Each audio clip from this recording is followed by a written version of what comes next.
I kind of like took a similar approach, like, because I took a diagnostic.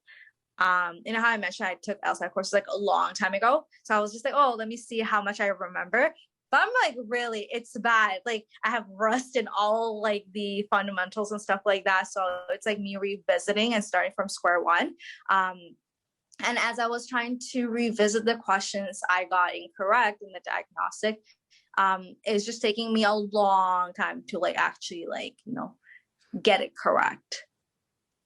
And I'm just like, part of me is just thinking that, oh, am I like wasting time? Like just being fixated in one question? Because like, I remember like when I was doing a logic game in the diagnostic that I got incorrect, I was just trying to figure out where exactly it went wrong. But that took me a long time. It takes a long time. Okay. It takes a long time. Yes. No, it's grueling.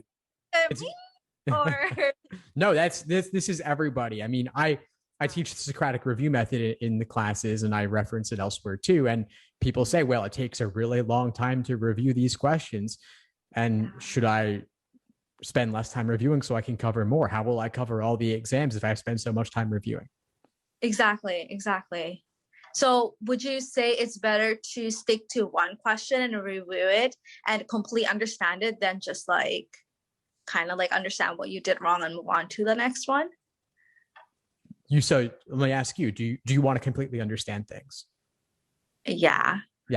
So obviously that means you've got to stick on it. And so if you half understand it and you're like, oh, I kind of get it, and then you go on to the next one, you may get it wrong again because you didn't fully understand it. So the goal is to attempt questions that you're likely to get wrong so that you can spend time reviewing them and understand it deeply enough that you will never make a mistake of that nature again.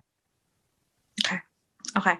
That way you can get it right on test day. But if you half understand it now, then maybe you'll get it right next time. Maybe you won't. Yeah.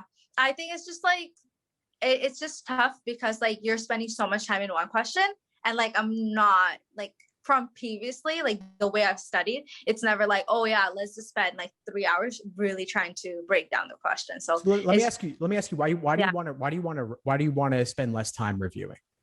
I feel like if I do more questions, I'm like more exposed to different types of questions that may come up. Because like, what if I'm only fixated in one type of question and I don't have enough time to study for the other ones? But with that being said, since the LSAT is in June, because like I was aiming for May, I feel like that gives me a bit more leeway and like ease to like be okay taking a bit more time, because like I feel like I was in a rush, like I'm like I have to rush through all the different sections, because like it's not just like logic games but also like I guess reading comprehension or something. And what if I spend like 2 months on logic game and I just have like 3 weeks for writing com? Right. You definitely want to cover all the different sections and all the different question types, but you've got approximately 4 months, which is enough time to get that variety. There are also many exams out there, but you don't need to cover every single previously administered and released exam. You don't. I mean, there's, do you have Law Hub? Okay. So you've seen there's dozens of exams. They're numbered. There's 89 numbered ones at the moment. And the Law Hub has all the way back down to 20 or so. You don't need to cover all of those. Okay. You don't. And think about it for a moment. I mean, back when I was studying for the LSAT in 2005, the newest exams I think they were numbered in the 40s. They were numbered in the high 40s at the time. Now, back then, that was the most that was available. They hadn't yet created, or at least had not released, the ones in the 50s, 60s, 70s, 80s, and such. It was enough though. I mean, 40 something exams is more than enough. Now we have like double that. Doesn't mean you need to do double the number of exams. I would say focus on the newer ones, but that's plenty. You could work on exam number 60 to present and have that be more than enough over the next 4 months.